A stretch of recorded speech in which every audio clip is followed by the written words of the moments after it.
Hey guys, welcome back to Metal Tips and Tricks. Today we're going to compare a Chinese-made vise to a US-made vise.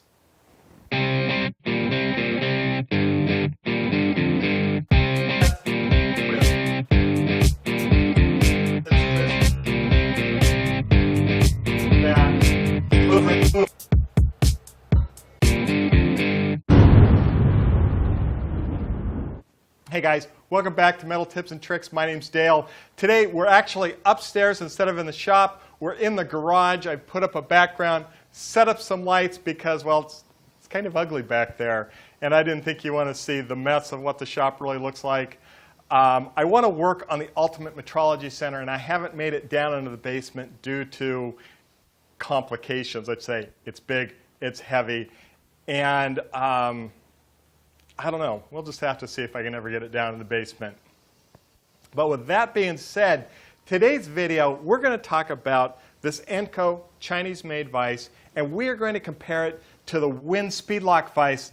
Steve Win contacted me a while back and said, Dale, I love your channel. I want to send you one of my vices. So went online, looked at the vise, and went, wow, this is not your normal vise.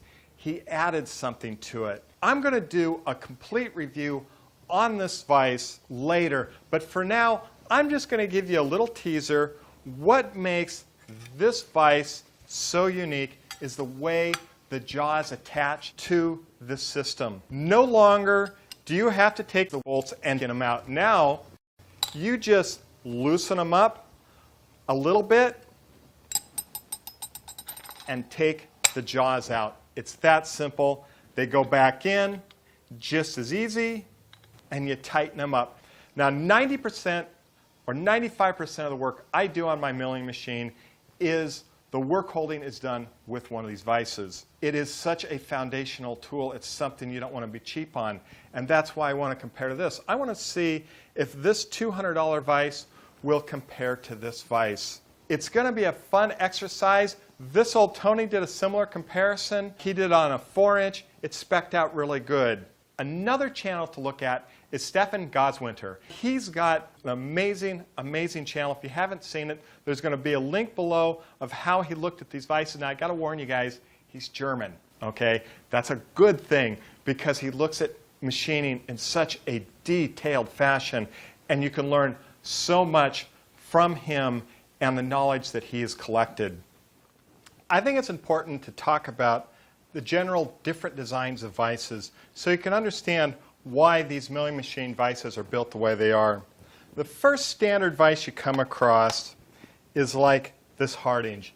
And being a Hardinge, it's a great vise. It has a big weakness, is the screw itself is on the top. So if you think about this base, and the base is the center line, when you tighten up this jaw, it's going to push and bend this bed, and that's a problem. Now, what they've done to help compensate for it is they've put a long jaw on it, and they've actually, I don't know if you can't see it on this one, there is gibs on here to help control the distortion that's going on. But the problem is it wants to bend the bed, and that's a real problem. Here's another great vise. These are what's called a screwless vise. And they kind of compensate for that because of the way the jaw, when it screws down and gets tightened, it actually pushes the jaw down into the bed, keeps the bed from warping. Really a great design. You don't normally see this design on milling machines. You usually see them on surface grinders because there's a great advantage to it is this design on a surface grinder, when you set it down and you torque your part into place for holding, the bed doesn't bend, and you're not relying on the clamping pressure of the magnet to keep it straight. Where when you're looking at these, you improve the strength when it is actually clamped to your table. Now let's look at the normal, what I would call the normal milling machine vise. Now, there are some that have the screw above it, and anybody that owns one will tell you how much they hate it. This design here, what makes it great is the way the clamping works. First of all, the screw is below the bed. So when it's clamping, instead of pushing back on the bed, it actually wants to straighten it out the other way. So when it's pressing against the jaws, it helps keep everything in alignment.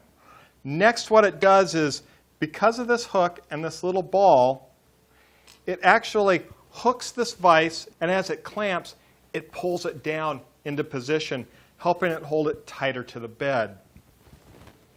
The third thing that makes these vices great is this surface on the top of the vise and under here are both milled. So when you clamp down the vise, the top jaw wants to clamp to this. The screw actually comes up, clamps them both together, and makes this a more stable unit. Let's talk about the handles that came with them. Here is the Chinese-made one, chrome-plated, looks really nice. I don't know if you can see the pin in here very well. The pin in here is pretty small in comparison to this. I do know in my previous experience that these type of chrome-plated casted tools don't last very long. I can already see that this end here is showing a lot of wear. It's kind of strange because this is basically a new handle. It's been used very little. It does seem to go on easily. Goes on both of them. Seems to be a little sloppy. So I worry about this handle. Here is the one from the Win vise. Look at how much bigger the pin is. It goes all the way through. You're not going to shear this off. This is milled out of solid stock. A lot heavier. Slides on really nice. The other thing is I'm looking here is the finish on these two. This is really smooth. That's a time saver. Over here, it doesn't fit. The reason it doesn't fit is it's metric. So any handles you're going to buy in the future probably aren't going to fit this. Now, I did a video on different types of handles, and I'll put a link down below of the different handles that I like to use on my vise. And I would be very disappointed if I bought this vise and the handles wouldn't fit. The handles, you know, this one looks great, but I think in long term, it's not going to last that long. Because the other thing is, you guys know, we do take hammers to these handles every once in a while. I know you're not supposed to, but you still do. Just admit it. First step for us to do when we analyze these is, let's look at the fit and finish. You look at the casting. Look at how nice the casting is in here. It's been finished. Over here, it's very rough. The paint job is inconsistent. We have to give quality. Just the overall first look at it definitely goes to the Win American Vise. Vices, I know, weigh a lot. This one weighs 74 pounds. This one weighs, I think, 62. So there's about a 12-pound difference. But because it weighs a lot doesn't mean that it's not delicate. One of the surfaces you need to look at on a vise is, of course, the bottom and what condition it is in. Look at how this has been milled out where it needs to be milled out. Looks really nice. This one here, rough casting, no milling done. There's a place for keyways here and here. These, I think, are milled out. If they are, they're not milled out very well. I wouldn't expect them to be very accurate. The bottom, I can feel that mill mark right there. Oh, that's just nice. Really nice. Another thing you want to do before you ever put a vise onto your machine is, let me grab something. I have a set of precision flat stones.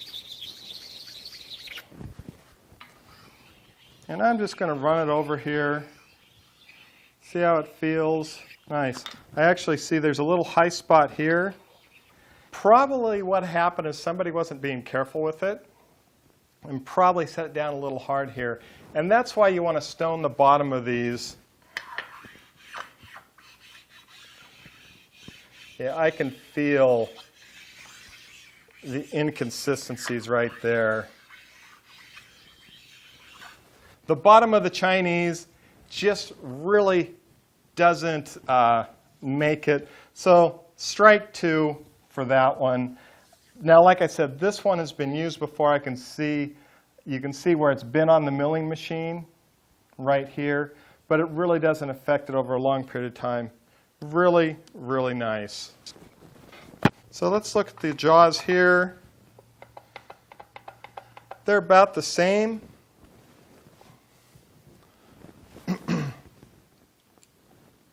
Next I want to talk about, now like I said, this one weighs 12 pounds more than this one, so that means there is a lot more cast into it.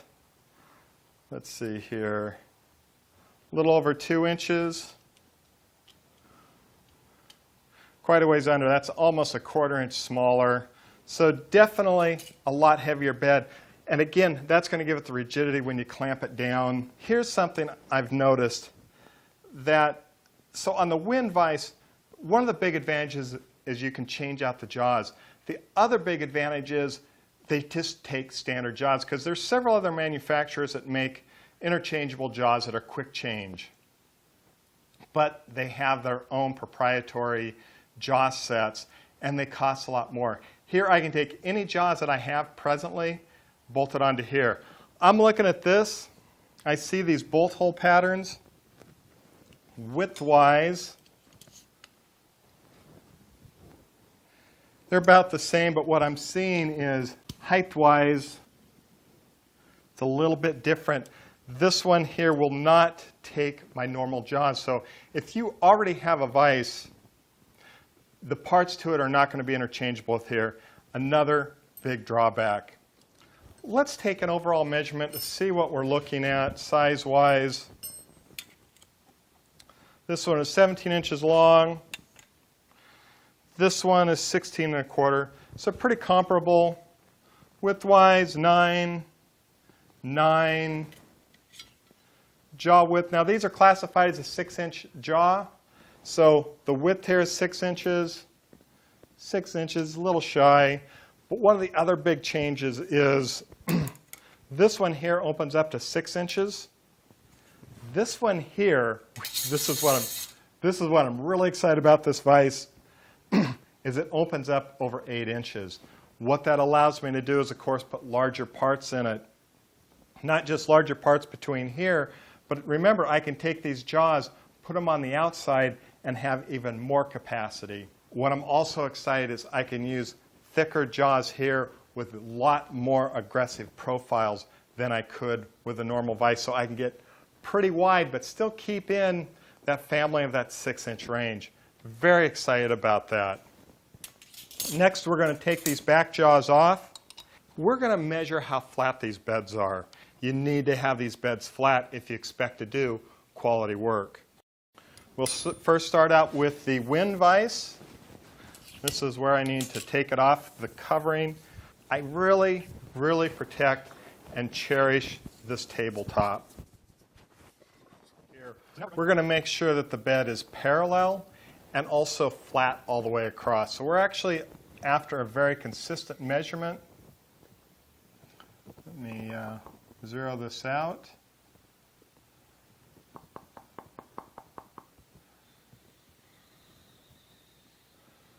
Okay, this indicator, every mark on here is a 10,000th of an inch.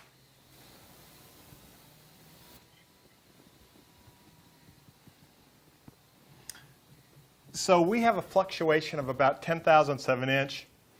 That is amazing. You think about how long this is. What is that, about 12, maybe 14 inches right there?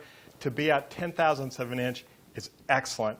Now, let's see how the Chinese version does.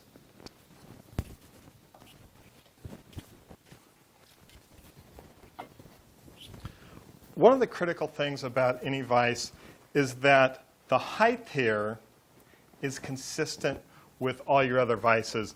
Now, my other vices I have 2 other vices. They are Kurt vices, and the top measurement of this rail is 1.875, if my memory serves me correctly. This one is correct. This one is not. So you can't gang one of these import vices in with any of your other vices. So again, another disadvantage. So this one here actually runs in a little bit higher than another vise, like a Kurt or this wind vise.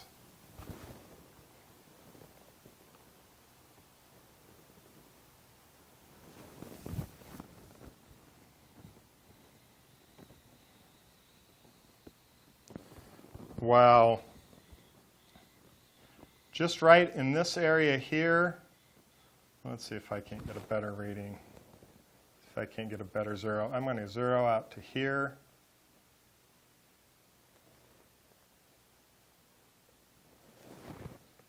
Okay. So I moved in on the jaw. We're off about a half a thousandths. Coming to the other end. So we are 2.5 thousandths.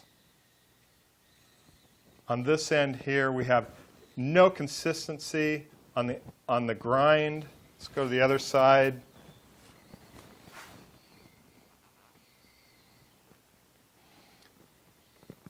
This side here is 3.5 thousandths. It's got some, at least it's consistent here. It's consistent in this area. And it's 0 here. So this corner and this corner are the same height. So the bed is twisted. Let's go back to here, see if our 0 is still a 0. Yep, there we go. So this bed is ground horribly.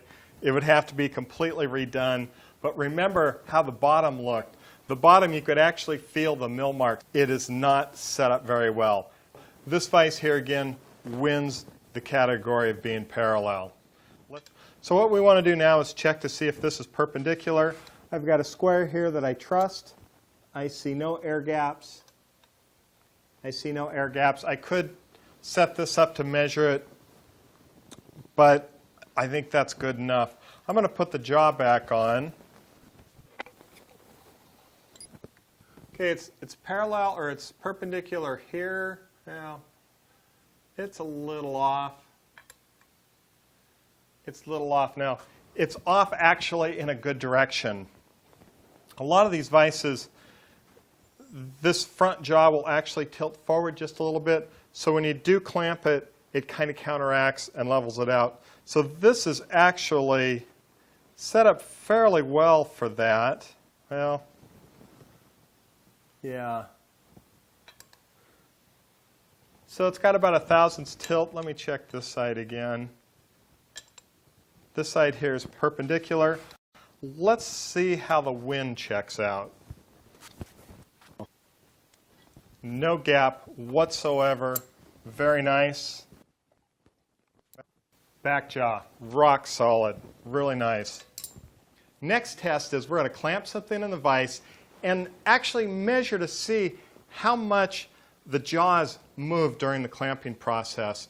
What I've got here is I've got a couple parallels and a 1, 2, 3 block, and we're going to set that in. Now, I would say most of the time using my vise, I have the block of material above the vise, and that's so I don't actually cut in to any of the jaws, but I'm going to run it a little low here. I need to do that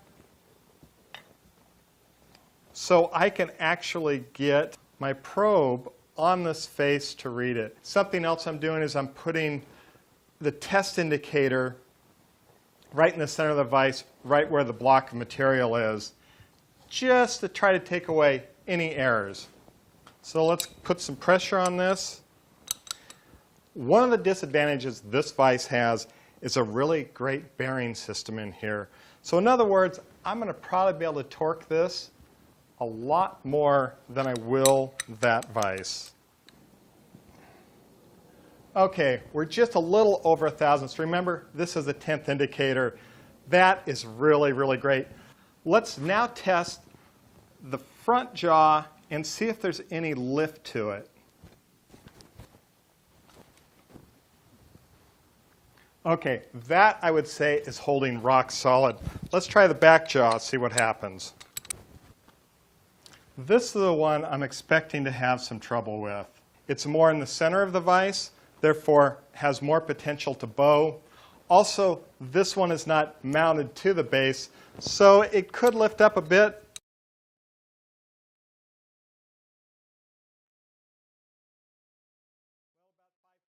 So about a half a thousandth.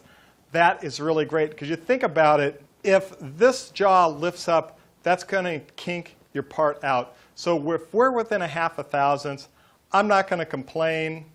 Let's try the import and see what happens.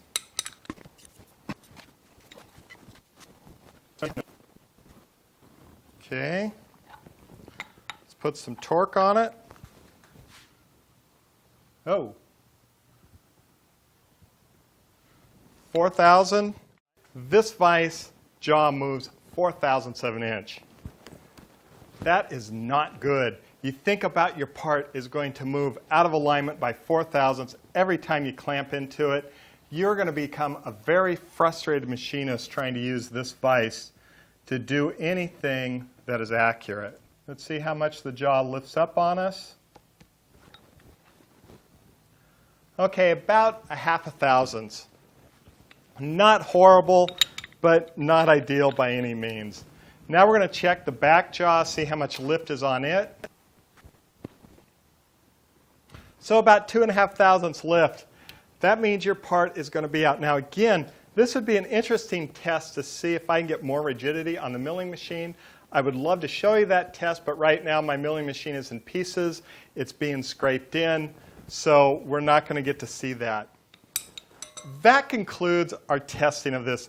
It's simple to see that the Win Speed Lock vise definitely kicked backside of this Chinese version of this vise. I'd have to say, this is not a good way to go. Even in a pinch, I would be scared to buy one of these things because it's going to take so much work to make it actually function. You're always going to have to be pounding your parts down.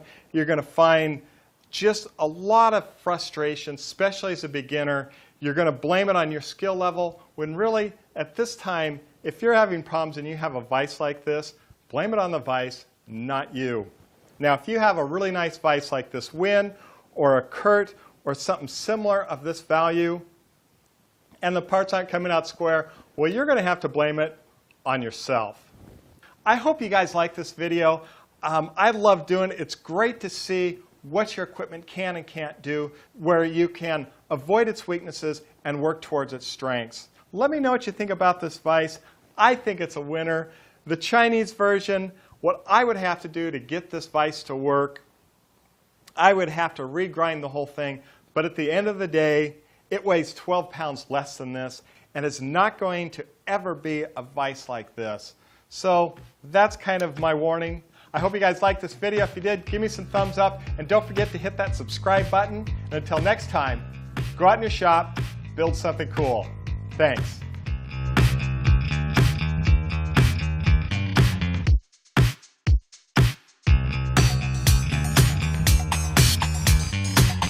Is Stefan Godwin. It's Stefan Goswin. Another channel to look at is Stefan Goswin. And another channel to look at is Stefan Goswinter.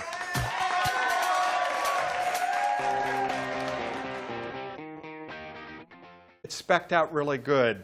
Another channel to look at is Stefan Goswinter. He's got an amazing, amazing channel. If you haven't seen it, there's going to be a link below of how he looked at these vices. Now, I got to warn you guys, he's German, okay? That's a good thing because he looks at machining in such a detailed fashion, and you can learn so much from him and the knowledge that he has collected.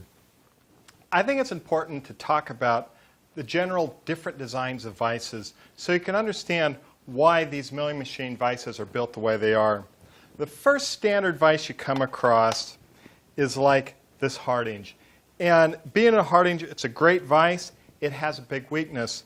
Is the screw itself is on the top. So if you think about it, is the way the jaw is attached to the system. No longer do you have to take the bolts and get them out. Now, you just loosen them up a little bit and take the jaws out. It's that simple. They go back in just as easy, and you tighten them up. Now, 90% or 95% of the work I do on my milling machine is the work holding is done with one of these vices. It is such a foundational tool. It's something you don't want to be cheap on. And that's why I want to compare to this. I want to see if this $200 vise will compare to this vise. It's going to be a fun exercise. This old Tony did a similar comparison. He did it on a 4-inch. Hey guys, welcome back to Metal Tips and Tricks. Today we're going to compare a Chinese-made vise to a US-made vise.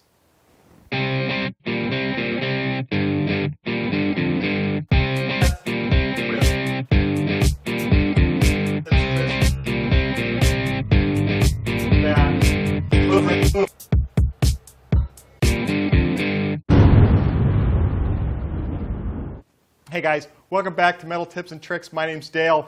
Today we're actually upstairs instead of in the shop. We're in the garage. I've put up a background, set up some lights because, well, it's kind of ugly back there. And I didn't think you want to see the mess of what the shop really looks like. I want to work on the Ultimate Metrology Center, and I haven't made it down into the basement due to this base. And the base is the center line. When you tighten up this jaw, it's going to push and bend this bed, and that's a problem. Now what they've done to help compensate for it is they've put a long jaw on it, and they've actually, I don't know if you can't see it on this one, there is Gibbs on here to help control the distortion that's going on. But the problem is it wants to bend the bed, and that's a real problem. Here's another great vise. These are what's called a screwless vise. And they kind of compensate for that because of the way the jaw, when it screws down and gets tightened, it actually, complications, I'd say. It's big, it's heavy, and I don't know. We'll just have to see if I can ever get it down in the basement. But with that being said, today's video, we're going to talk about this Enco Chinese-made vise, and we are going to compare it to the Win Speedlock vise. Steve Wynn contacted me a while back and said, Dale, I love your channel. I want to send you one of my vices. So went online, looked at the vise and went, wow, this is not your normal vise. He added something to it. I'm going to do a complete review on this vise later, but for now, I'm just going to give you a little teaser what makes this vise so unique.